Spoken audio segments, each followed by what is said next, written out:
Recording in progress.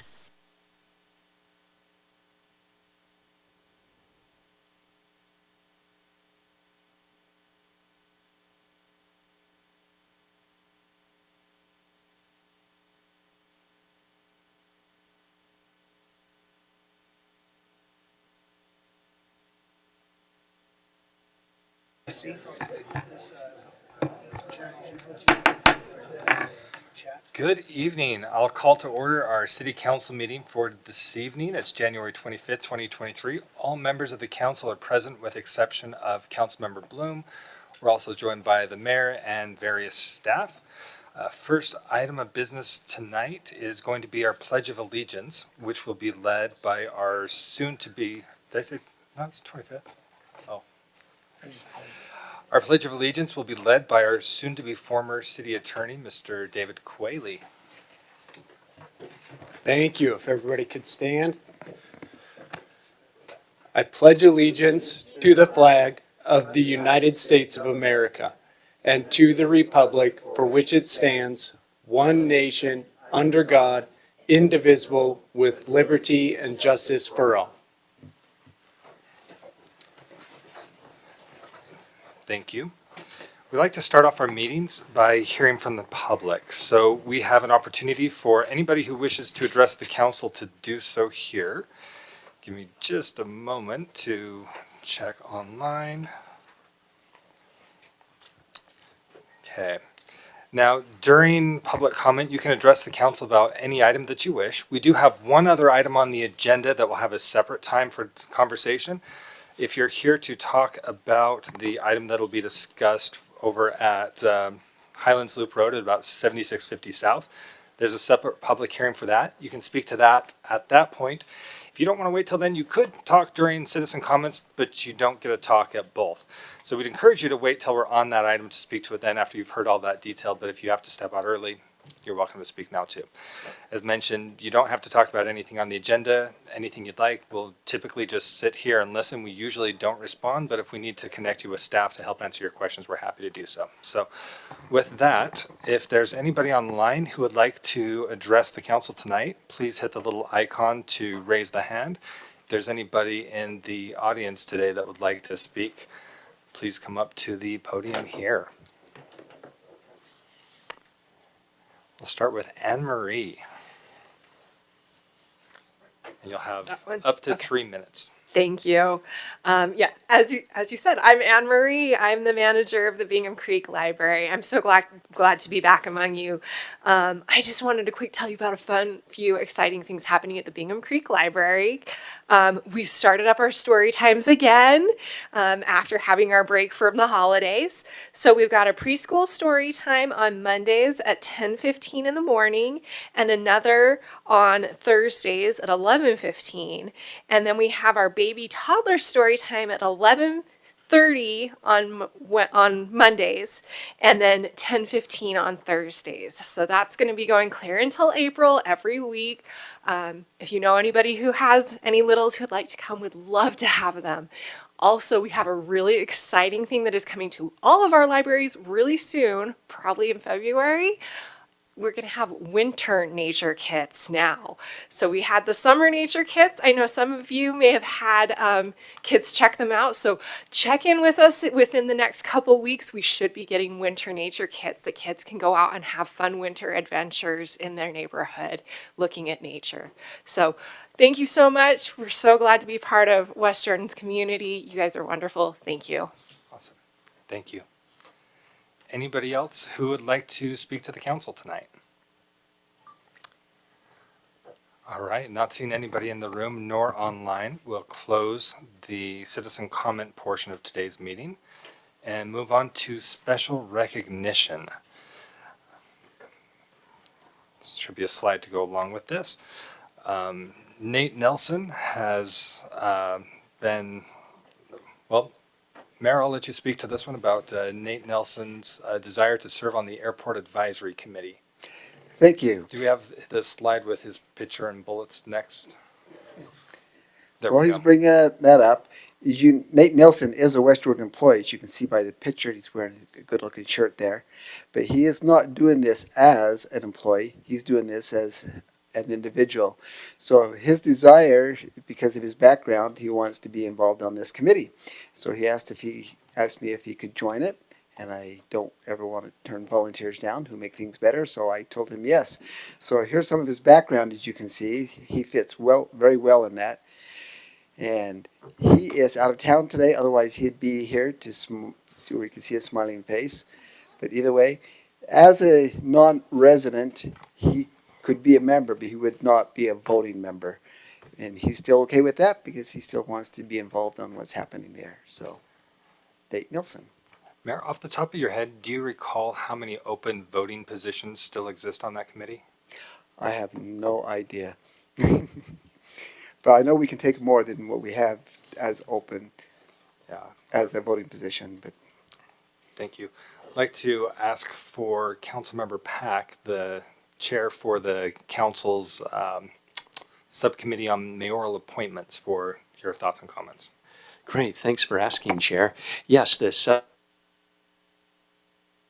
isn't that work? There we go. The subcommittee has met and we've discussed Nate Nelson's qualifications, and impeccable, and of course we know him from West Jordan City Service. The only question that we had, the mayor brought up, is if by chance, as he said, there are other appointments available, if we had residents of West Jordan to serve on committees such as these, to be voting members. But we didn't feel that that was necessary for this appointment, so we definitely endorse the proposed appointment. Thank you, Chair. Thank you. Any questions, comments from the council? Councilmember Green. Just a couple of comments. First off, I didn't know he was a fellow Utah National Guard guy,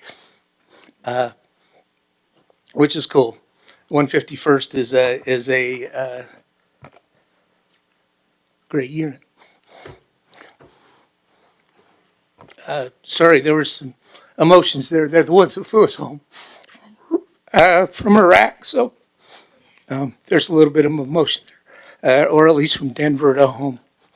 The comment that I would say is, and just have the other council members think about this. This is the kind of appointment, and this committee, and there are several other committees that are non-statutory committees. Personally, I think we need to get out of the mayor's business. Mayor should be able to appoint when it comes to sustain, with the exception of Board of Adjustment, the Planning Commission, and maybe the Design Review Committee that are statutory. The mayor ought to be able just to appoint the people he wants and tell us who he's appointed.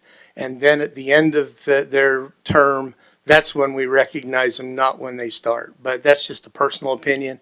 Nothing as Nate's a good guy, and I support his nomination for here. I just want to take a minute and just say, let's take a look and see if we really need to be in this business of advice and consent on these committees, and do they really need to have a set number of people? The mayor should be able to appoint who he wants and get the recommendations and feedback that the mayor wants, and not be held in the construct and confines of Title II. So unless somebody else has got a comment, I'm going to move to approve. What's the ordinance? 23-002. Resolution number 23-002, providing advice and consent to appoint Nate Nelson to serve on the Airport Advisory Committee. And I will second that motion. So we have a motion by Councilmember Green, second by Councilmember McConaughey. Any discussion to the motion? Okay, Cindy, can you walk us through a vote? Councilmember Pack, Yes. Councilmember Whitelock, Yes. Chair McConaughey, Aye. Councilmember Green, Yes. Councilmember Worthen, Yes. Councilmember Jacob. Yes. Thank you. That motion passes 6-0. All right. Our next item is reports to City Council. We're going to modify this just a little bit. You'll see that the first item we have now, since this is a City Council meeting, want to give the City Council a moment to report back on official city business that we've conducted or items to which we were assigned in our capacity as a council member. I'll start with that. This last week, I had an opportunity to attend COG with the mayor. It was primarily making appointments for the new year, and Councilmember Jacob had previously served on that. I was nominated by COG to serve in his former spot on the Joint Advisory Policy Committee. So want to make sure that council is aware of that. That's my report back. Councilmember Whitelock, and then anybody else. Councilmember Whitelock, then Green. Thank you. I had the opportunity to attend a SAP meeting, Station Area Plans, because aren't acronyms fun, today. And I just wanted to report that the main part of this meeting was the 30-foot.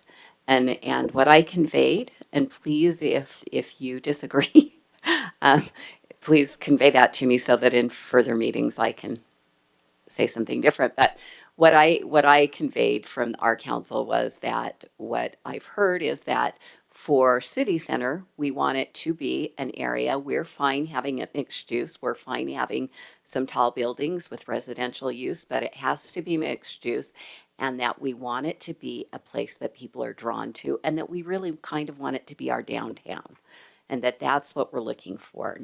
And that having that connect in a way with Gardner Village and the river is a long-term goal that we would like to see. That what they told us is that the company, I think it's Browns something, I don't know, Browns Evans, I think. Anyway, their company that are helping with those station area plans, they are going to do 3 community engagement outreach things, and they talked about having questions and acted like they were going to give those to staff, and I asked them to also let us review them first. And I conveyed that what we don't want to do is to ask questions and get input that we have no power to actually make that come true. So that's basically how that meeting went. It was really over high level what we're going to do on that. One thing that I did glean from that is that our city has a bridge that needs to be replaced, and it is our city's road, and we need to be looking at that in the budget. If it hasn't came, I will be asking about that. Which? Is that the river? 7800 by the Jordan River, where the road The one we talked crosses about the river. last week. Yeah, we really need to make sure that's in the budget. I see. And that was a sidebar. So that was the crux of the meeting. If you have any other, feel free to contact me, okay? Does anybody have anything they'd like to share with Councilmember Whitelock now on that? That sounds fantastic. Thank you for serving there. Councilmember Green.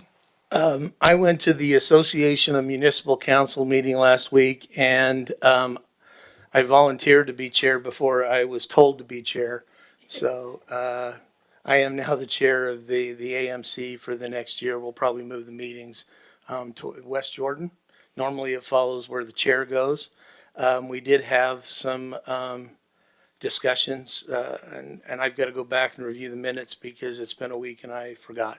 So, and just as an update, Kayleen, Melissa, and I have met by email and bounced emails back and forth, and I have taken part of the lead and reached out to Sandy City's Youth Council, their city council advisor, and we have a good start, and we need to change a couple of documents.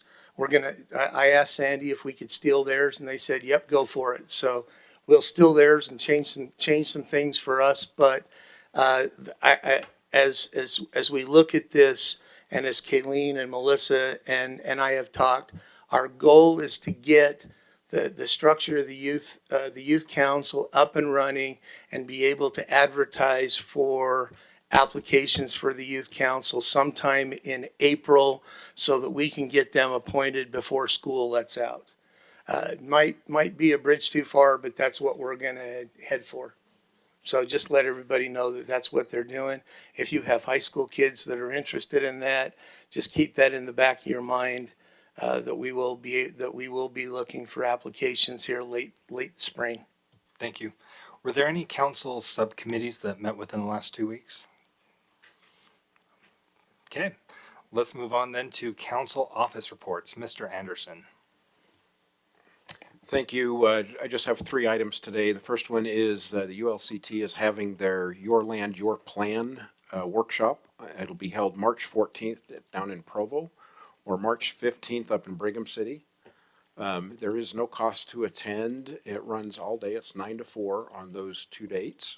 Second one is their mid-year conference in St. George is now open for registration. It's April 19th, 20th, and 21st, Wednesday, Thursday, Friday. If you could let me know, I know a couple of you already responded to me, but if any of you are interested in going so I can get you registered at the early bird rate and save a little money, if you could let me know by February 21st. Real quick, just a show of hands, how many are planning to attend that? Can you repeat the dates real quick? April 19, 20, and 21. Yeah, probably. Okay, so I saw Councilmember Whitlock, Councilmember Green, myself, Councilmember. Will that be online as well? No, it's in person I in figured you St. had to George. be. There's no broadcast of it at all for No. Zoom. Okay, thank you. And then Councilmember Jacobs affirmative as well. Okay, I will register the 4 of you. Last thing is, as part of the budget process last year, you had supported funding a citywide community survey through the council office and the council budget. We have gone through the RFP process. We have selected a provider, and I'm happy to report to you today that we have executed a contract with Y2 Analytics, who will be providing the citywide community survey to the residents of West Jordan. And Miss Cassidy Hanson, who works for the council office as the policy analyst, is the project lead, project manager for this community survey that will be going out. So she will be engaging with Y2 Analytics and the administration to ask the questions, and then that information as part of the contract is to give their report and findings to the council in a public council meeting. And we will have the full data set so that we can analyze the data. Point of nitpicky clarification, provide the data in a council meeting or in a work session?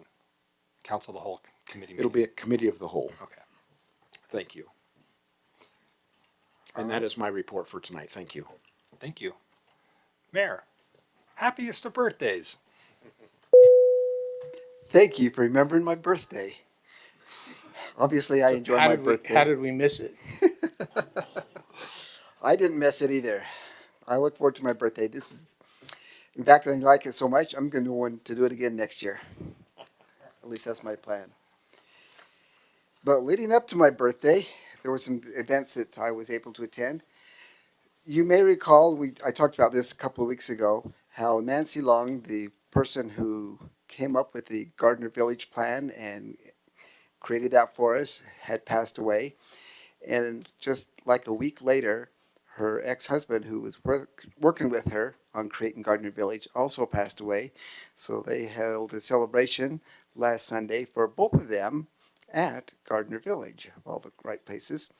And something I thought was quite interesting that I learned while I was there, she got a loan from a bank to get it all started. She bought the mill and then bought other things in afterwards.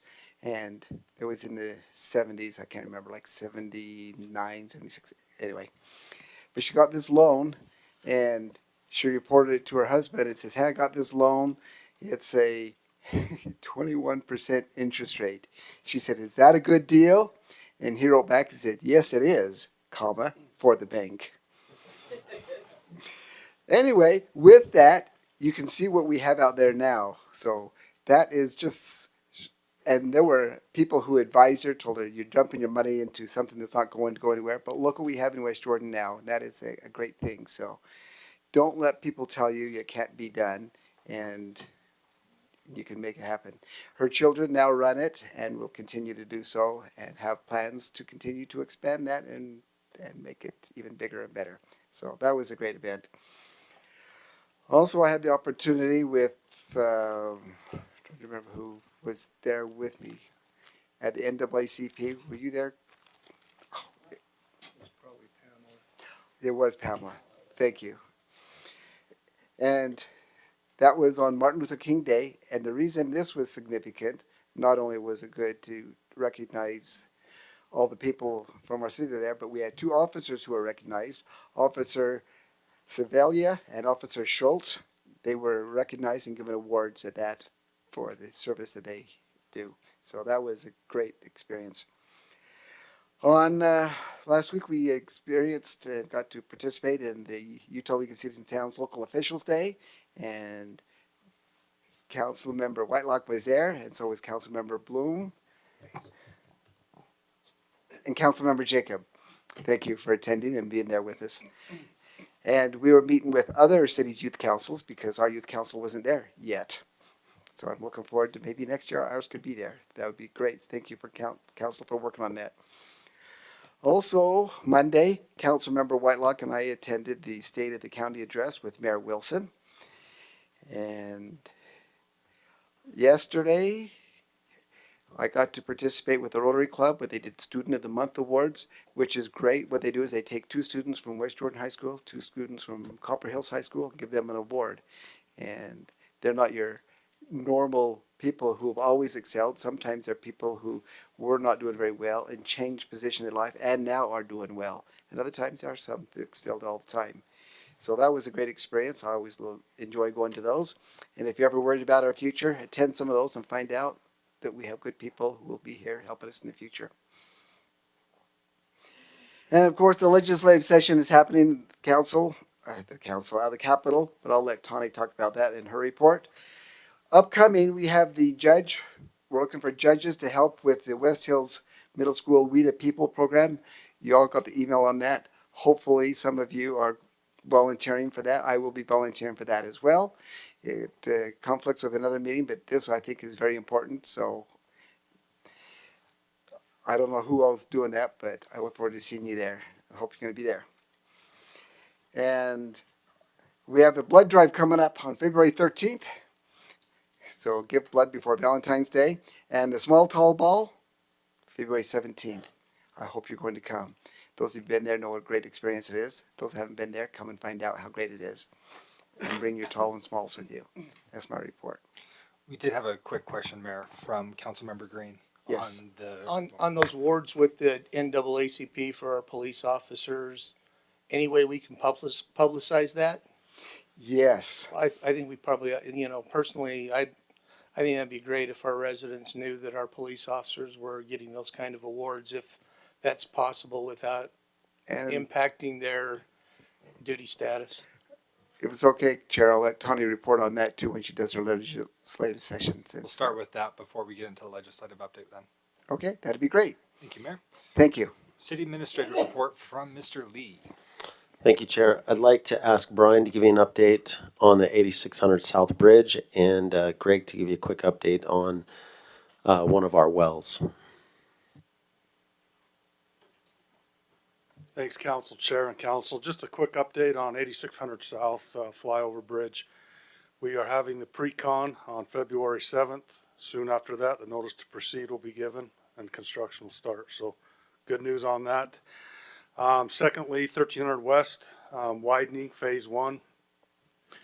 Before we can start widening, Dominion Energy has to come in and run some new gas lines. They're in the process of starting that probably next week ahead of us. So once they finish, shortly after that, we'll be moving forward and getting our construction going and get it bid. So Can I say on behalf of everyone that lives near there, thank you for working with them first. There's nothing more frustrating than to see new asphalt go down just to get torn up within a year or two because other utilities that run through our city have to make changes and modifications. So thank you for getting that You bet. first. any more questions? Yes. Do you have an approximate like time frame on that bridge once construction starts? Is it a 1 year, 2 year, 3 year? It's gonna be a year, barring that we have no extreme weather, cause they'll get weather Okay. days, so it could, So 1 to 2 years. not something. 2 years. I would say no longer than 14 months. Sounds good. Please note for the record that Mr. Clegg is winking. No, I'm winking. I'm He's winking. got his fingers crossed behind his back. Gotcha. Thank you. Thank you. All right, and then similar question on 13th West. You mentioned this is phase one. Out of how many phases, and what's the timeline? Phase one out anticipated? of three. This is the easiest phase. It's phase one because a lot of the widening areas have been done. There's still some work. We'll go from 94th to 90th, and then from 90th to 78th is phase two, and then 78th north, our border, is phase three. But we're still trying to get money to complete the whole project through the legislature too. So Okay, so timeline's dependent somewhat on funding. yes, but we're hoping to get phase one completed this year. Okay, All right. thank you. Thank you. Mr. Davenport?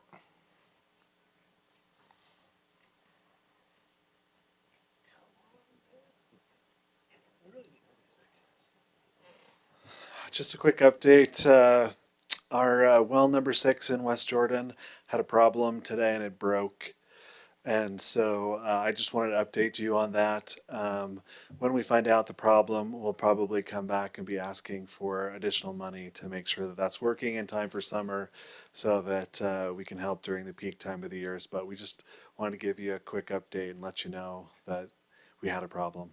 And just to help ease the minds of folks who may be listening, how many wells do we have, and what percentage of our city's water comes from wells versus So, Jordan Valley Water Conservancy? That's very nice. We have 4 wells that are culinary and a couple wells that aren't, that are secondary. Most of the time they're done in the summertime, and they provide between 10 and 15% of our water, but they really help keep our water bills low because we run them during a peak time so that our peak charge from Jordan Valley is lower. So it's very nice to have those there so that the water bills that the city residents get can be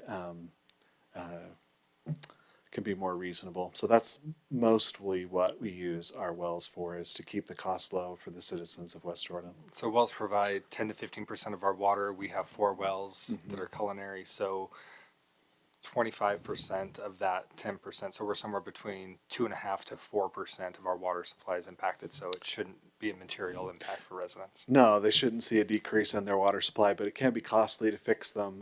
What broke is either the shaft or the pump bowls at the bottom of the well, and this is 700 feet. So to fix it, we've got to pull a 30-inch well shaft up 700 feet to fix. It's going to be expensive, so that's why I think you ought to be aware of it, because it'll be expensive to fix.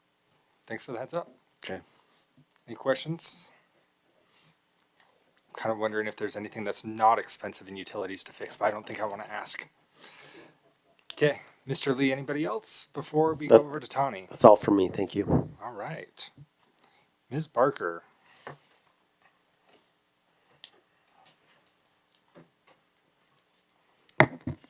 Thank you. I need a bigger lectern here. I've got too much stuff going on.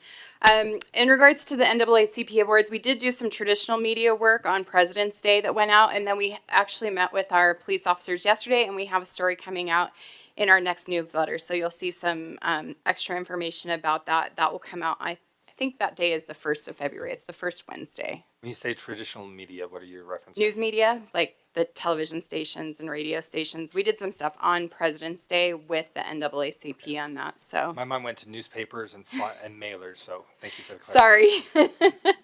sorry. All right. Well, I am excited to talk to you today about the start of the legislative session. You should have received a copy of our West Jordan City Tracker. That is where we will be updating all of the legislation throughout the session. We have started to add some recommended positioning on those. If you have questions about it or you have concerns about the position, please get with me immediately so we can discuss those and make any adjustments that we might need to.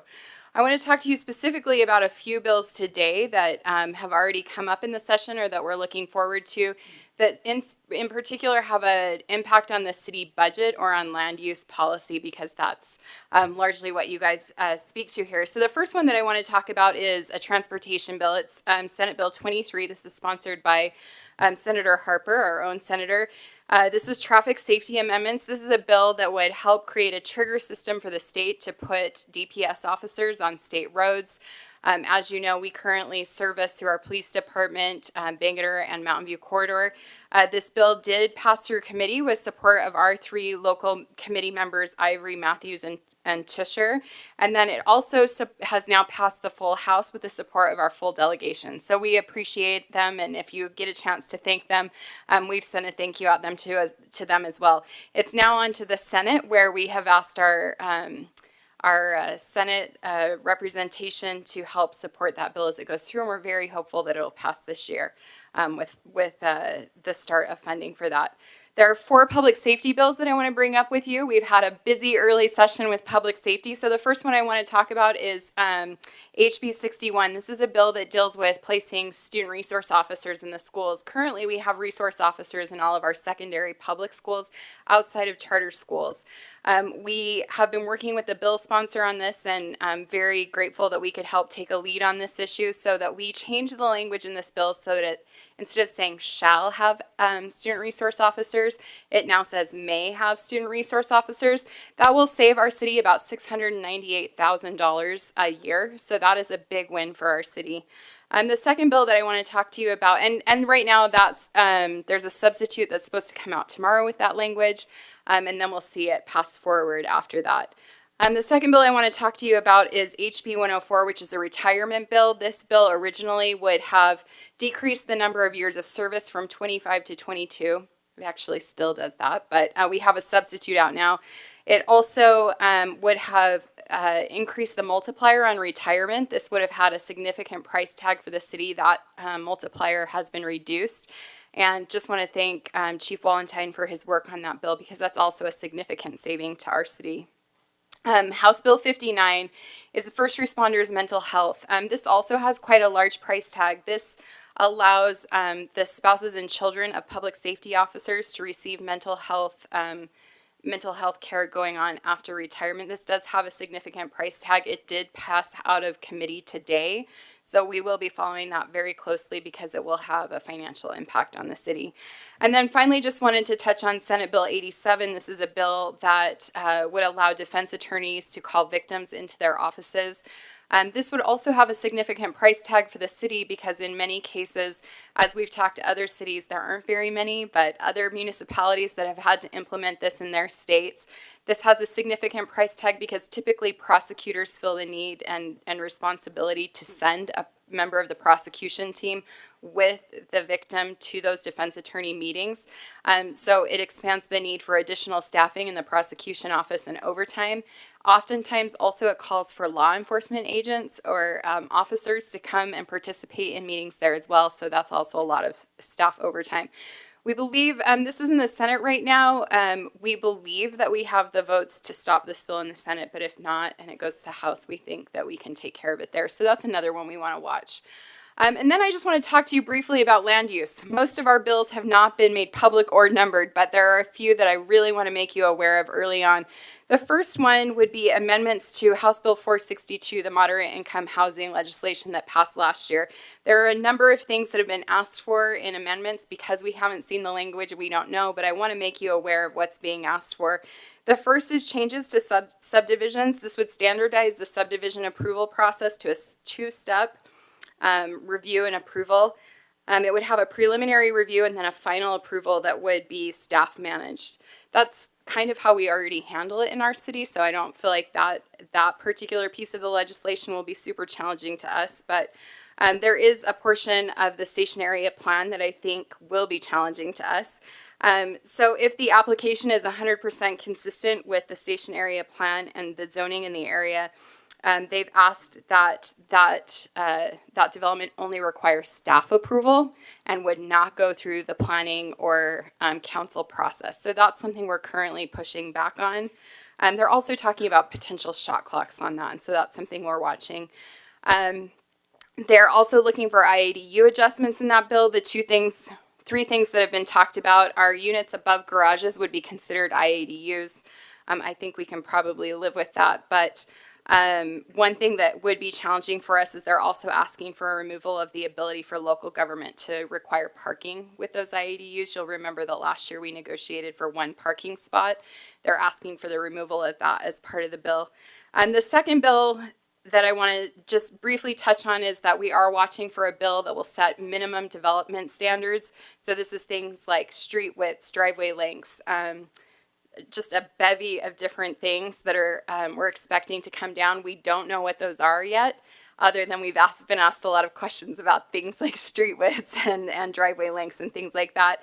And then we're also looking at what once was called PIDs, turned into DIDs, and now we're calling it LIDs, Local Infrastructure Districts. So this is another one that we anticipate having language on that will be put forward. So those are kind of the things that we need to watch. The one other thing that I did want to mention to you is that because the mayor has joined the executive board of LPC, he does have his voting position on LPC that we would like to ask a council member fill. For the time being while he's serving with the executive committee. So I would ask that the council discuss and get back with us with whom they'd like to have step in and fill that position for the mayor while he's fulfilling his duties on the executive committee. Any questions? All right, so I know there's like that was a lot. rush. Yeah, I'm sure there's That was a a lot lot. of opinions, concerns. Any questions though? Yes, Councilmember. I do have a question. On the mental health for police officer or for first responder families bill, you mentioned there's going to be a price tag with that. Is that going to be an unfunded Yes. bill from the state? That Yes, they'll rely and the on? reason it's such a big price tag is because those visits to mental health offices are not capped at all. Right. And so someone, like say someone wants to go once a week for 3 years, that's like $100 a visit every week, right? And that would be on the city to cover that. Okay. Would there be an insurance? I mean, would that fall under insurance I benefits? think or so. Would there be? I mean, is that? I don't see I'm Denise just here. wondering if is it actually going to be like a full on cash? Yes, cost? Denise and I have discussed it, and it will impact. I do believe that it's partially covered by our insurance, and that may be where we see the financial increase. Okay. Just my thought behind the question is I think it's probably a good thing. Yes, For yeah. that to happen. It's just how does the city end up, or the state, preferably, end up paying for it? So, Well, it will definitely come back on us. So yes. okay, thanks. Okay, Councilmember Whitelock. You mentioned, and I don't think I wrote that one down, but under land use, that they're asking questions about driveway lengths and stuff. Yes. Do you know what's? Yes, the PRC is asking for a minimum development standards bill. This is something I don't think any other state in the nation has, but it would actually set minimum requirements on development standards for developments in the entire state of Utah. So some of the things are the things that I mentioned, like the road width, driveway lengths. There's a whole list Does of it things. that sound they've like started they're talking being about. logical, or are they going towards, because then you can get more units in an acre? Well, both, of course. Both. I mean, I think one of the things that's been interesting is it's rare for cities to complain about our city. Usually it's developers. In this case, we've had a lot of cities grumble because our minimum street width is 23 feet. And most cities have a larger minimum street width. And of course, the PRC is like, look at West Jordan. They're amazing. They hardly ever say that about us. I'm glad they did this time. But using us as an example to set a minimum designation there. So those are the types of things they're looking at. Again, I haven't even seen, nobody has seen draft language on this. So we don't know what it's going to say at the end of the day. Do we know who the sponsor is? No. Okay, thank you. Someone probably from the UEOC. So. So is it fair to say this is the session of the attack against local government? That's every session. That's what I was going to say. Every single session, you mean? It seems like it's worse this year. What I will say is I think the price tags, the costs that are being handed down to us are much higher than I've seen in previous years. And so that's where we're really doing a lot of pushback because, for instance, if that SRO bill would have passed as it stood and we were on the hook for, Denise and I were doing the fiscal note on this about $698,000, that's like what, a 3.5-4% property tax increase. Well, So that's just that alone. that's my concern is that we only have really two main sources of revenue, right? Property tax and sales tax. And I know there's a sales tax on food Yeah. bill now in front of the legislature too. What concerns me is we have a bunch of legislators who are saying property taxes are too high. We have to get property taxes in control, but then they dump all this stuff on the cities and the only way we can pay for it is property tax. That's what we Am I- always remind them. Okay. I mean, that's why it's really, really important for our city to take a very highly engaged leadership role in a lot of these issues.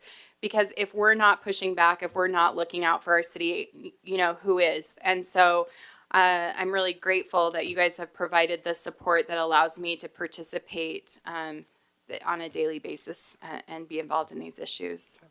Councilmember Jacob, then I'll have a question for the mayor. Just one final comment. I am very grateful that we have the team that we have working on this, because whether it's the state mandating something or it's the city or they're pushing that fiscal responsibility to the cities, it's still the citizens who end up footing the bill, whether they're footing it through the state or footing it through the city. It's just a matter of which politicians they want to make look bad, right? So I'm glad that we have the team that we have with our legislative team and our finance team that are really, really good at finding creative ways to meet the financial obligations that the state seems to want to pass down to us in ways that don't overly impact our citizens. So we will end up, I think, coming out looking rosier because we will be passing on less of a burden to our citizens than other cities who are not as well equipped will. So that's awesome. Please, Thanks. as Denise isn't here, please pass on I will. that note She's of probably listening. confidence. Okay, thank you. Mayor, I did have a question for you on that LPC appointment. Do you know what the mechanism for that is? Is that something that requires a resolution from the council, or is that something where we can just give kind of a council consensus? Because in my mind, I'm thinking, is this something we could decide right here, right now, and you take action, or does this require actual formal action from the council that needs to be agendized for a later meeting? Yeah, it does not need to be formal, but I want you to decide who it's going to be and not me. And so you can do it informally, and I can take that to the LPC. Okay. If it's not on the agenda, we probably can't. It's, Like we do all the other committees. it's not on the agenda, but if this is something that's tied with a legislative update, we could give consent. I did see Councilmember Whitelock's hand go up as being interested to serve there. Is the consensus we need to bring this back in 2 weeks, or can we appoint somebody to get that, or can we recommend somebody to get them started right away? I think you could recommend someone, but it is not on the agenda explicitly, so it'd be proper to put this on the agenda and bring it back in 2 weeks at the next We regular can meeting. do it to ratify in 2 weeks maybe, and because, I mean, Correct. 'tis the season for LPC, so we want to get somebody sitting in the meetings. So right even away. though a formal resolution is not required, if we were to give consensus today, but then have a formal resolution from the council next meeting, would that suffice? That would work, and that would allow someone to sit on LPC in the interim. Okay. I would propose we go that route unless I see too many heads shaking negative. So is there anybody in addition to Councilmember Whitelock who'd be interested to serve as that other voting member of LPC? I'm always interested in LPC. Councilmember Jacobs there, Councilmember Whitelock's there, Who's the other one that we've got now? Pamela's already there, yeah.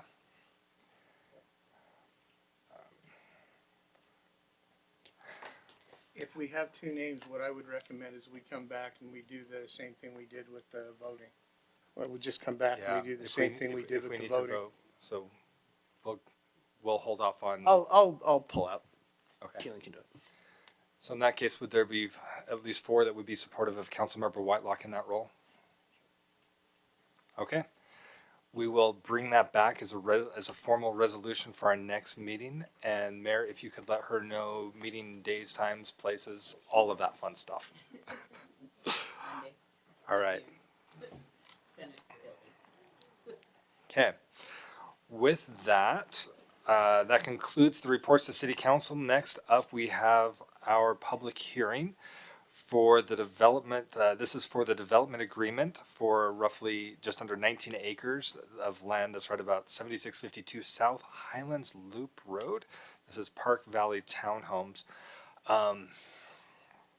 Scott, let's start with you. Just a quick 30-second update or 30-second overview as to exactly what is being considered, what's not being considered. I know that this is a project that has had many pieces come back to the council over many years. So if you could highlight what's already been done and what we're here for tonight, then we'll turn it to the applicant. Then we'll come back to Scott, to you to fill in any additional information that's remaining before we go to the council and then the public hearing. Okay. Mr. Thanks, Chair. Langford. Yeah, to your point, this particular area has seen a lot of development approvals over the years.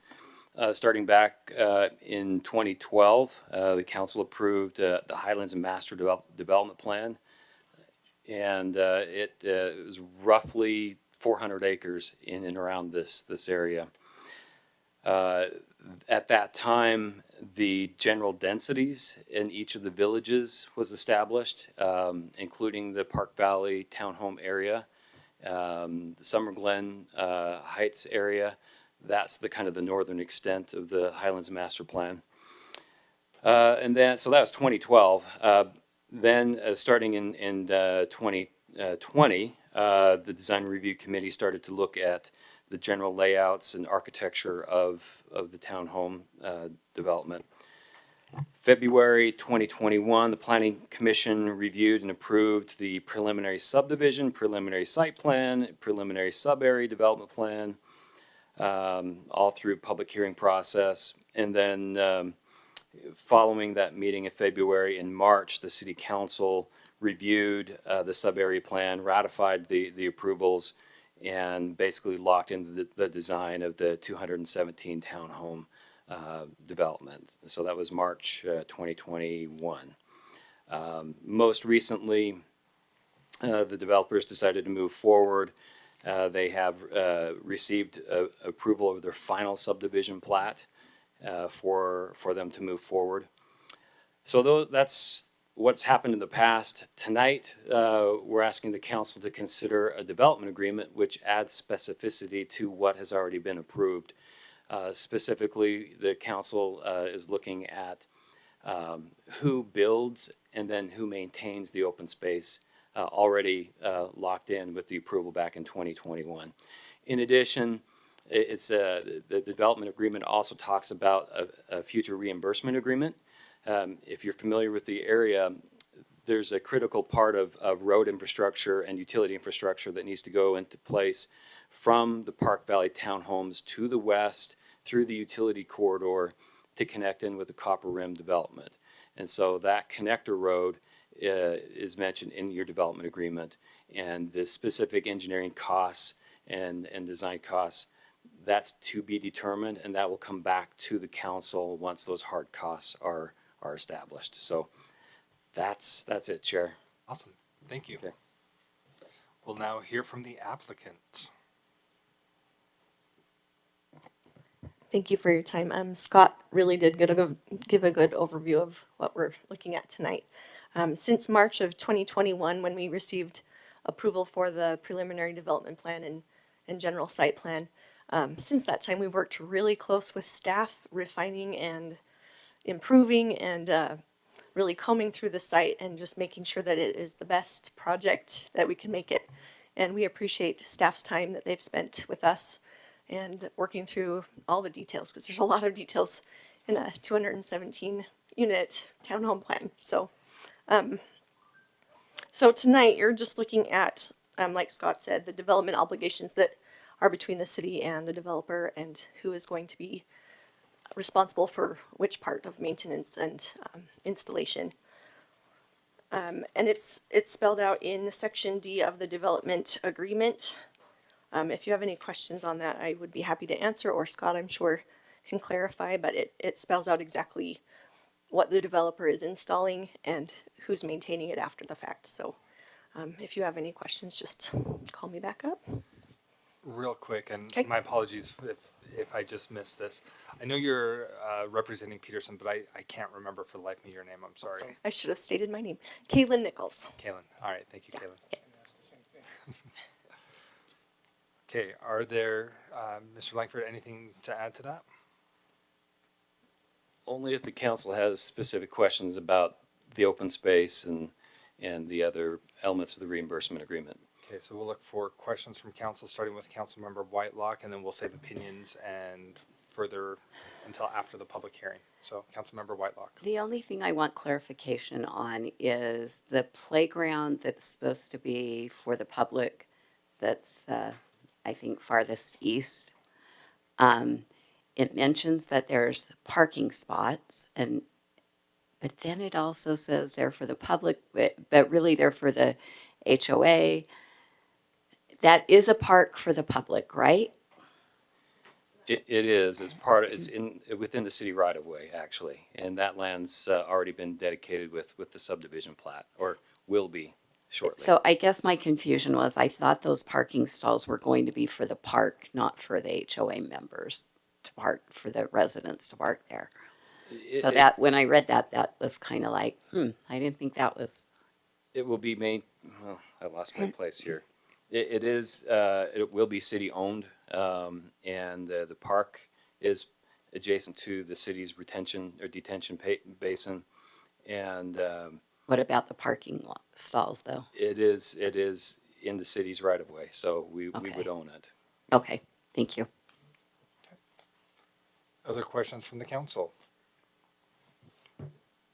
All right. We'll open up the public hearing. So if there's anybody from the public who would like to discuss this development agreement, now is your time. You can have up to 3 minutes to talk on this one. So if you're interested, please come on up to the microphone right here, and we're all ears. Please state your name and city of residence. Hi, my name is Wendy Lee. I live in West Jordan in the Summer Glen division. My backyard is right along the fence line of where the townhomes will be. So I apologize. I wanted to be more prepared, but I just got the letter yesterday. So I guess my biggest concern and main concern is the height of the fence that's currently in there right now. We've been told the standard is supposed to be 6 feet, but obviously along that line, in many areas, mine included, it's not 6 feet at all. There's some, I think, as low as probably 4.5 feet. I'm really short. I'm about 5'1". I could look right over into that area from my backyard. And so the concern is just the safety obviously it's approved and the townhomes are going up, so we can't change that. But with how low the fence is, from my understanding, Ivory Homes is the one that put it in. I'm not sure where the oversight is with it not being up to standard, which is 6 feet.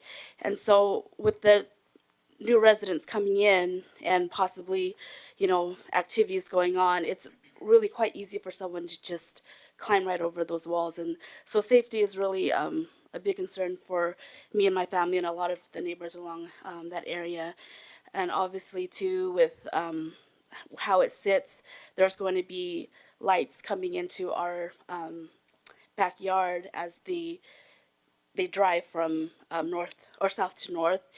With no barrier right there, it shines right through. It would potentially shine right through into all of our homes, which is also a concern. There's parking concerns too. So I guess what I'm asking is if there's plans to potentially put a barrier that is up to standard, that is at least 6 feet, so that for us as residents, we could have, feel safe and just to feel like there's something there between the townhomes and our community that someone can't just pop right over into our yard. Just with how the fence currently is. I mean, Dustin, I think, has pictures. It's just a really major concern for us. And I've known some other neighbors have been concerned about the parking where that park will probably be, especially in the winter, with all the sledders that come through, and just how is it going to overflow into our neighborhood, just what is going to be put into place to address those. And I think there was a a letter that we had sent in when the council first met about this, and we haven't heard any response for that. So I was just quite surprised that they're already starting to work on it today. They started grading too. So I was just hoping to have some type of response to see if those concerns have been looked at all. So that's why I'm here. Thank you. Awesome. Thank you. Anybody else? Please come to the microphone, and if you could share your name and city of residence, and then we'll start the timer. Hi there, I'm Nancy Neff, and I'm a resident of West Jordan. My home also backs that fence and that field. And again, it's pretty much the same concerns as Wendy expressed. My fence, I'm 5'2", and I can see right over the fence. And even at the highest point, I can reach right there and put something on the top of the fence. So my concern is, can we please bring it up to standard? Can we please bring it up to code?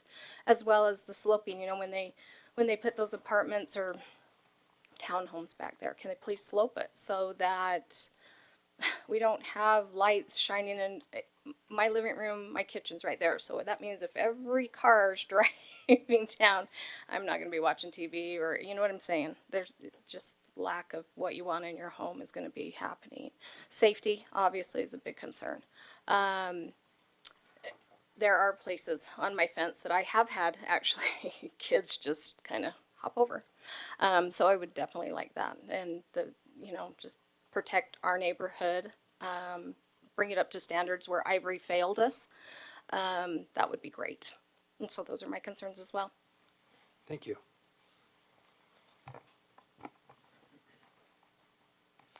All right. And again, if you would, please start with your name and city of residence, and then we'll start the timer. Dustin Walmsley. I'm in the same community there in West Jordan, the Summer Glen community. So obviously my concerns are the same. I think our story's kind of told by pictures. I've been told those have been being passed around. I do have Polaroids here, but my wife is 5'2", and this is her arms resting on top of the wall. So yeah, our concern is the height of the wall. I'm just going to kind of give you a little bit of a background of what we've already done in this matter. I attended the meeting virtually that took place January 2nd of 2021. And my pictures were actually included in that presentation by Mr. Gardner. I think his name's Mr. Larry Gardner. And so my actual pictures were in the meeting. The council heard it, and it sounded like they were just going to leave it to the developer.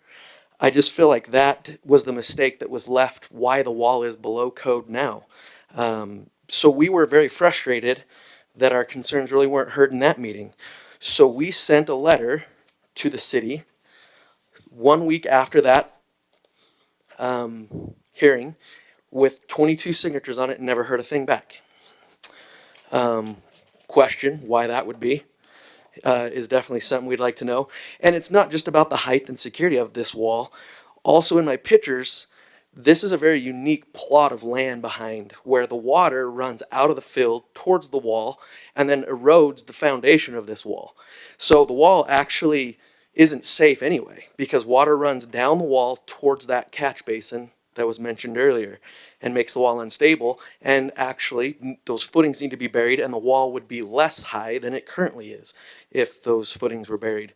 So structurally it's not a good wall. It wasn't put in properly by the previous developer. So why by the previous development? So why we're not fixing this issue, I'm very concerned and wanting an answer to. Also a response to our letter would be great. And so the wall obviously is going to help, but also we're requesting some grading. I think that the streets are going to be above, and again, this is told in pictures that I have here in my hand. I don't know how to share those, but I hope they went around in email. The streets are going to be above the height of this wall, less than 5 feet away from the wall. I don't know if that explains the elevation of this plot, but it is all in pictures. Please refer to emails I think that have been going around. I have them right here in my hand. I have the letter right here in my hand. I'd just like to know why this issue wasn't resolved 2 years ago. Thanks. Awesome. Thank you. All right.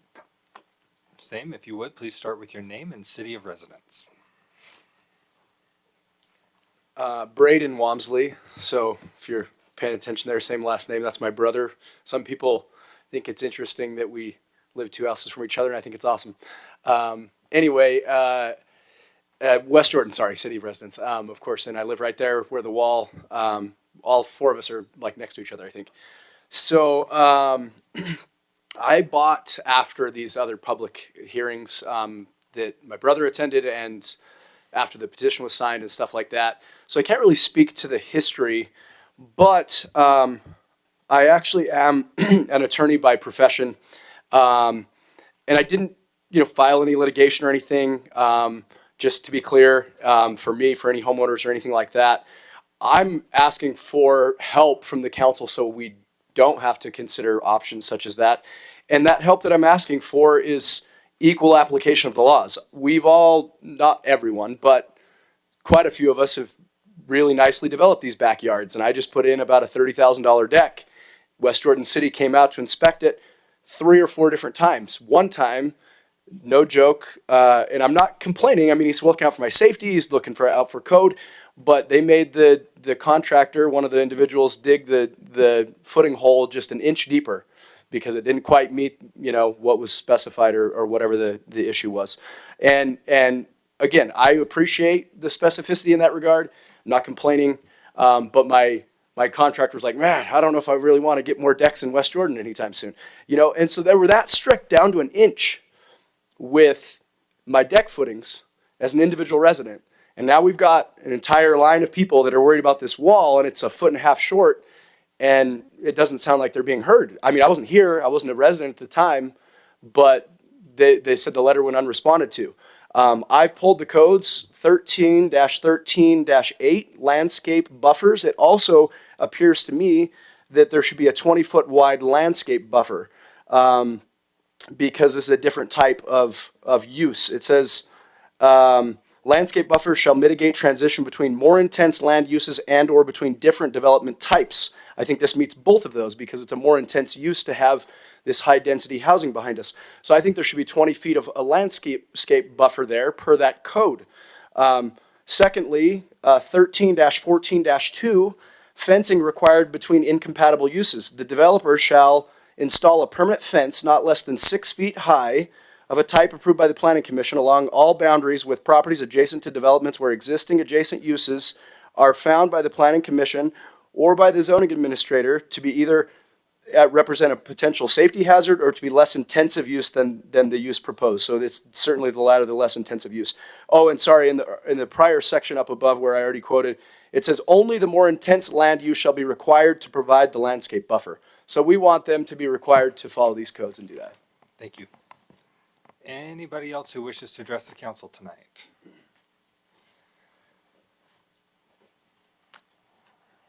All right. Did you want to speak? Yes.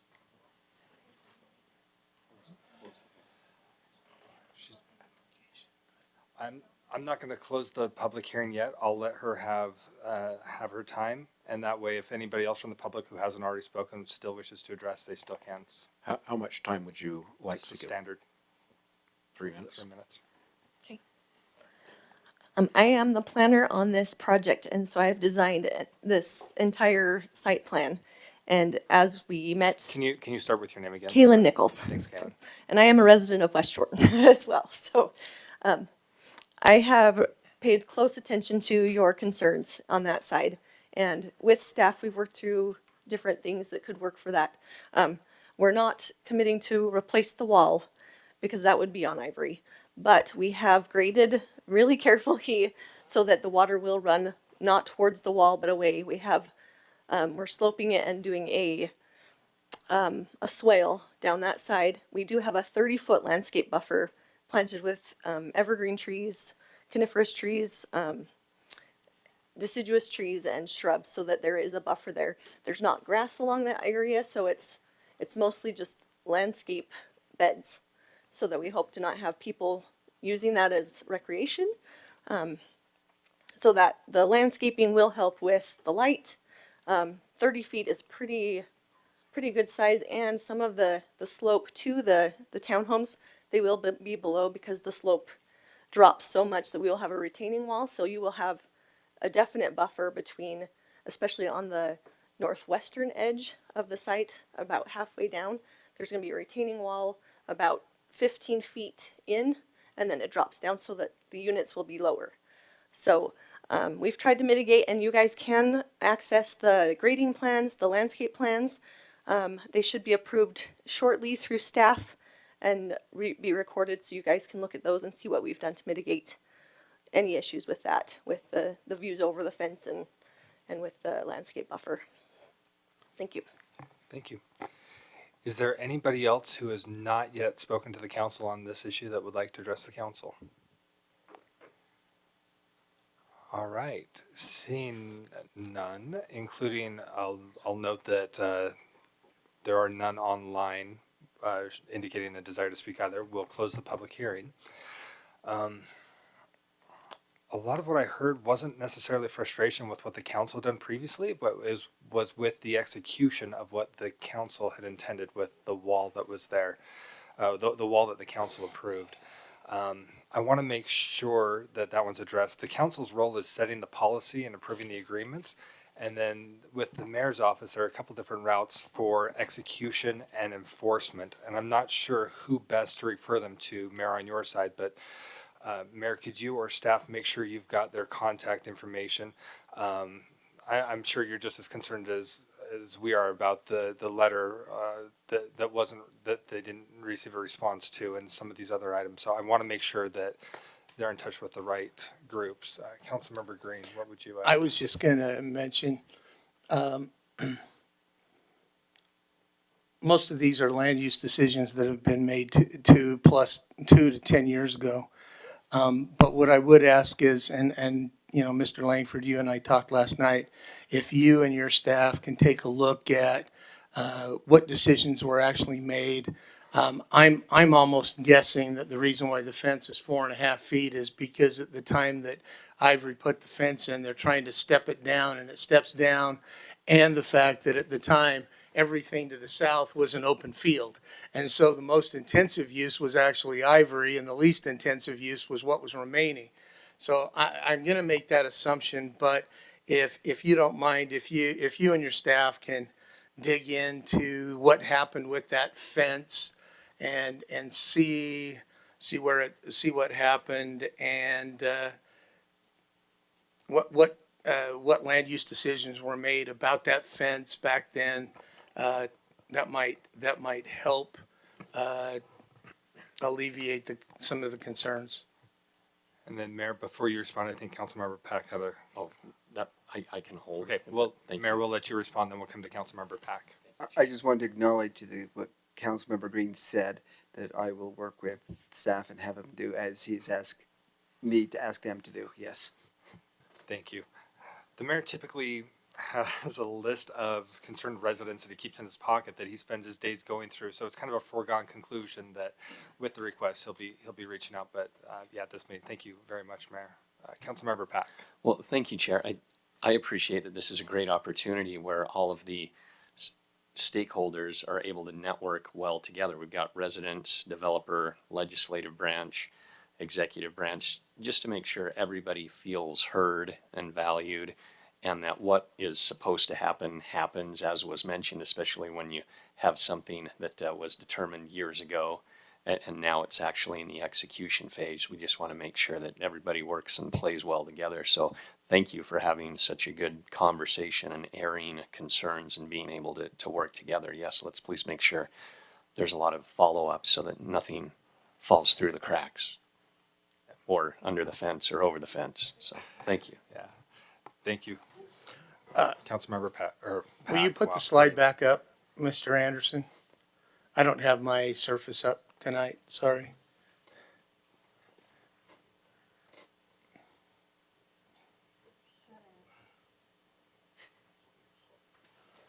Why aren't all of our items marked as special?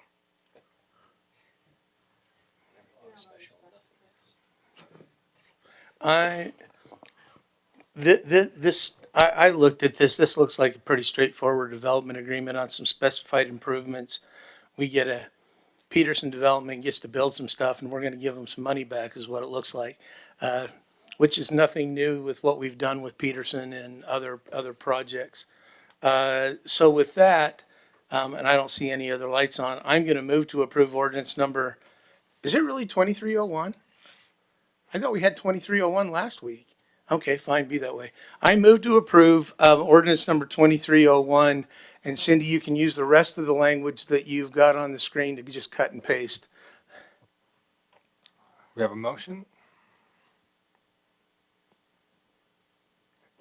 I'll second. Motion by Councilmember Green, second by Councilmember Worthen. Any discussion to the motion? Councilmember Whitelock. I appreciate when residents come. And if this were a vote on a wall, then my vote would be not to approve it. But that is not what is before us. What is before us tonight is an agreement that betters it for the city and makes it more clear with the developer in the city what is to occur in this development. So for those reasons, I will be voting yes, but I want you to know that you are heard. And I will follow up with the mayor and staff and see what they find out. As has been expressed, I don't know that any of us, even Councilmember McConaughey, I don't think was sitting here when this development was approved. And once that master plan is approved, we don't really get to go back and say, no, you can't do any of that.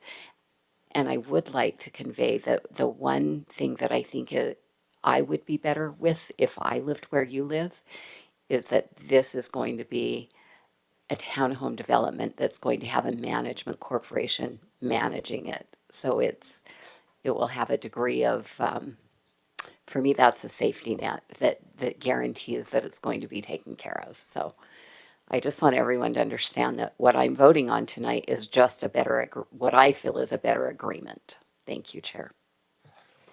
Thank you. I do appreciate those of you who came to share your concerns, because as you're talking, again, it was clear that we're working on a development agreement primarily for infrastructure and financing, making sure the city has everything that's needed. And your concern is something that's been done years ago, but last time you tried sending a letter, you didn't get any response back.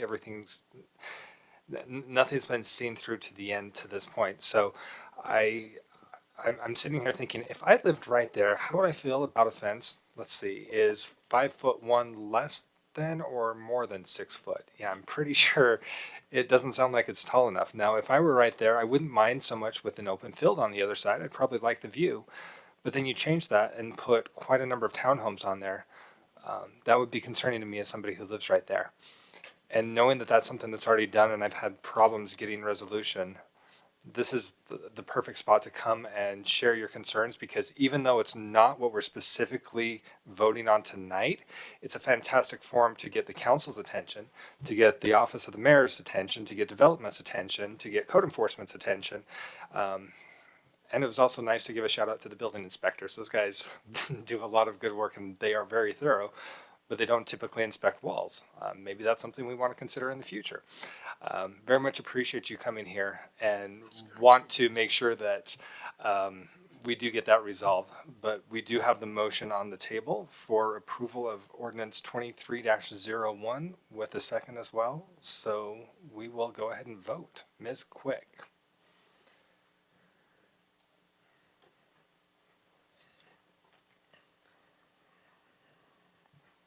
Thank you. Councilmember Green. Yes. Chair McConaughey. Aye. Councilmember Whitelock. Yes. Councilmember Worthen. Yes. Councilmember Jacob. Yes. Councilmember Pack. Yes. Thank you. I show the motion passes 6-0. All right. Thank you. And again, please make sure staff has your contact information for each of you.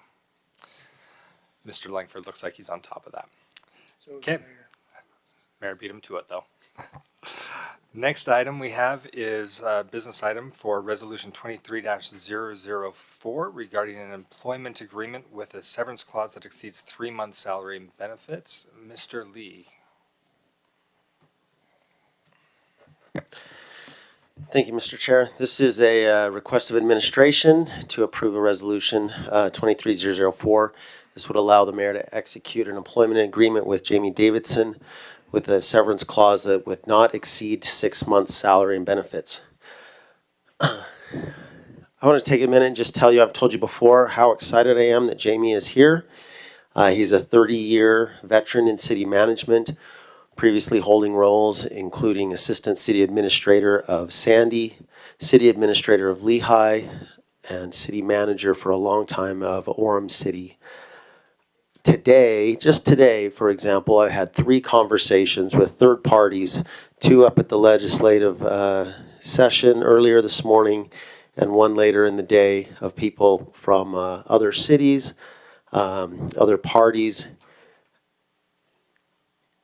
So impressed that West Jordan could get someone like Jamie to come work here, be in the assistant city administrator role, and support all of our growth and our development and our efforts here in West Jordan. He's been here 3 weeks thus far, and it's been a huge relief for me to hand off quite a bit of the city's oversight and working with and support of departments to Jamie, and certainly his benefit or his experience has been extremely beneficial already in many ways. I'm happy to answer any questions that you may have.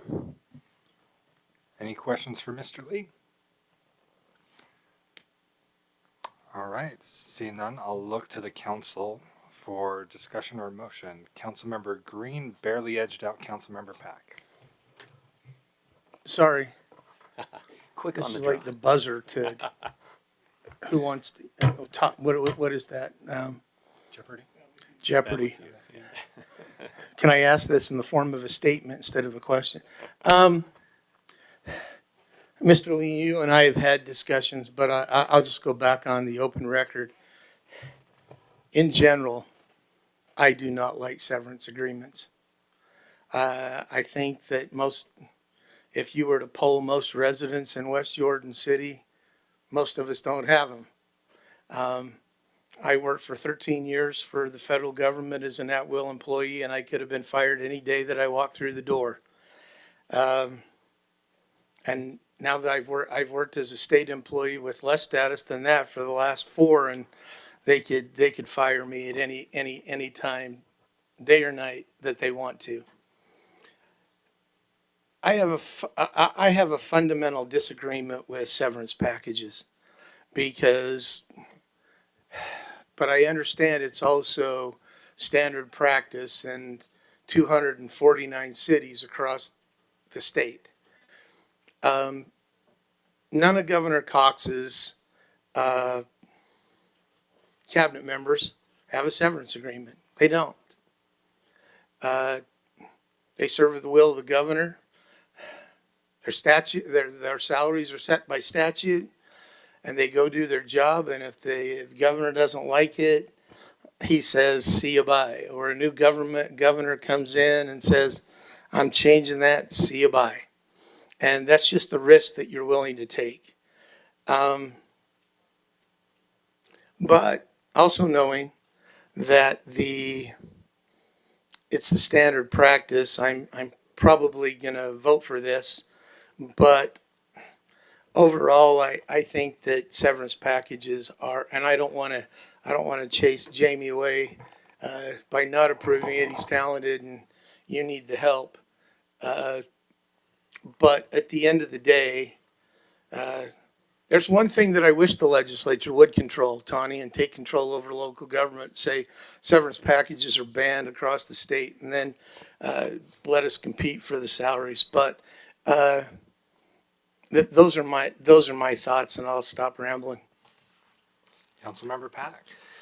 Thank you, Chair. I appreciate that, Councilmember Green. And as with every issue, I want to understand, there's thoughts on both sides, certainly where we're supposed to safeguard taxpayer money. I also feel in a way to safeguard that, it's to have good people who, by paying them and making their job a little more secure, you can retain more and obtain more institutional knowledge. And as Mr. Lee was mentioning, 3 good conversations with integral players could result in an economic impact that saves more money than we'd be promising in a severance package to have the right words to say at the right time. And I know it's one of our 6 budget priorities to have competitive salaries and benefits so that we don't get poached from other cities, so that we can retain that institutional knowledge. I think a couple of ideas here. I appreciate your example, Councilmember Green, if you could be fired at any time, while I also feel that this is a little different, especially in the political realm, where we have an election coming up this year, and let's say that we have a new mayor and we have an employee, any employee, in this case, Mr. Jamie, who has, moved a family and moved a career choice, and a new mayor could have a friend, work colleague, who he or she wants to place in that situation. I think that due to the higher risk associated with this, that there needs to be a reciprocal deference to respecting professional and personal life, especially when a boss can change quite rapidly and frequently. Another thought is the at-will idea is a one-person appointment. Here on City Council, if we wanted to make a change in our department, it'd take at least 4 votes. But when one person is in charge of someone else's fate and that person can change often, I feel it would be respectful and in the best interest and actually save money to ensure that we have good benefits, severance package. I haven't heard from any constituents that feel strongly to the contrary on this. I know that that's different with some other council members, and certainly that's fine. But those are my thoughts on approving this package, especially the degree of separation. Let's say we have a director in the city. That's a high-level job. That's an at-will appointment too, but there's more degree of separation instead of a day-to-day operation with a chief administrative officer or his assistant. Thank you. How about I say that with my mic on for the record? Okay. Councilmember Worth, then. Just 2 things. First of all, contrary to Councilmember Pack, I don't think there's a resident that likes severance packages for the city. I mean, I'm sure you've, it's all been all kinds of nice little comments about that, especially when, somebody moves on and whatnot. So, number one, I represent the constituents, and I don't know anybody that does like the severance packages. However, I've also made the statement several times that, I'm behind our employees, and our employees are our foundation. And making sure that we take care of our employees is extremely important. On that, because I don't feel that this severance package is equal to other department heads, I don't want to send that message to the employees, because I've always been, the employees need to be treated well, they need to be treated equally where they're at, depending on departments and things like that. And I don't feel that this is something that treats other department heads equally. So I think the 3 months is fine, because that's pretty common across the board with the other department heads, but nothing personal. It's just more, I don't want to give the new guy a better deal than people who have been here longer. I just think that sends a poor message to our employees, and it also sends the message that I'm not listening to my constituents. So I will vote against it. All right, not seeing any other lights. I'll chime in for a second. Not a huge fan either, but it is customary and almost procedural throughout Utah. When you look at the number of cities that would have an assistant city administrator position like this, there are not many other opportunities outside of here. So I do think it makes sense to have the severance package. If you have somebody that is willing to come over here, commit themselves here, knowing that there are limited other recourses should there be a separation that triggers that severance. Just for a quick glance, if I looked at the chart right, there are only 37 cities in the state of Utah that have over 30,000 residents. I figured a more likely number would be cities that have over 50,000 employees. or 50,000 employees. That would be quite the city. Over 50,000 residents. So There are other only- than Salt Lake City, oh, sorry. Salt Lake's, never mind. There are only 17 cities in the state that have over 50,000 residents. So there aren't many opportunities. So to find somebody of caliber able to help our city that has over 120,000, while I'm not a fan of it, I'm okay with it. I'm hopeful we never have to execute that severance. I'm hoping that, and we haven't seen many cases where we have, but should it have to happen, I would anticipate that that would come from the mayor's budget rather than the general budget from the city. That's my thought. And we could address it should it ever have to happen, but hopefully it won't. That said, I'd be in favor of it. So I'll look to the council for a motion.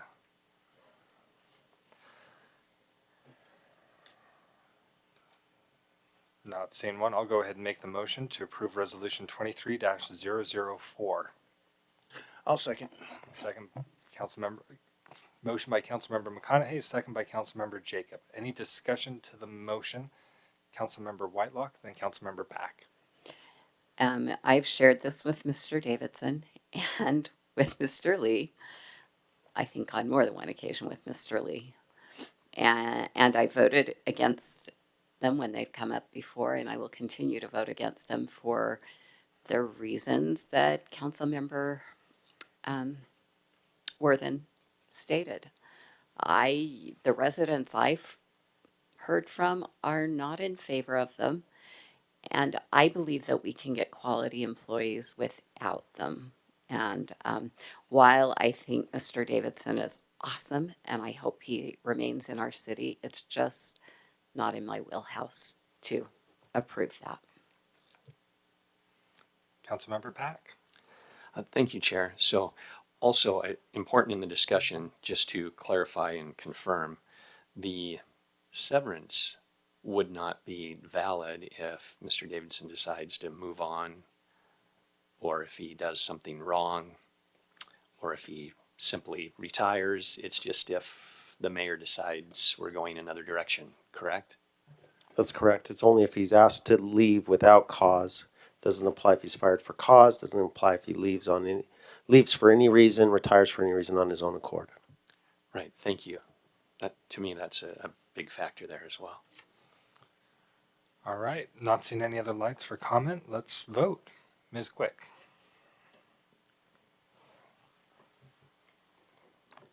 Thank you. Chair McConaughey, Aye. Councilmember Jacob, Yes. Councilmember Whitelock, No. Councilmember Green, Yes. Councilmember Pack, Yes. Councilmember Worthen. No. I show the motion passes 4-2. All right, next item we have are consent items. We have approval of minutes from January 11th, 2023. I move to approve the consent items Second. listed. Motion by Councilmember Green, second by Councilmember Whitelock. Sorry, sometimes I'm still struggling not to say Whitlock. Okay, I'm not seeing any lights for discussion. This can be a voice vote because All there's in no favor? resolution. Aye. Any opposed? Motion carries. Okay, council meeting wrap up. City council remarks. We had reports earlier on official council business. This is the time for any remark in general any council members would like to make. Start with Councilmember Whitelock. I just want to say, if you want the city council to get a letter, you need to send it to the city council, not to the planning commission. Is that what happened? Yeah. Okay. Councilmember Worthen. I don't know if anybody remember a story a few weeks ago on the news about people stealing catalytic converters, but I'm here to tell you it's true. Unfortunately, it just happened to us today.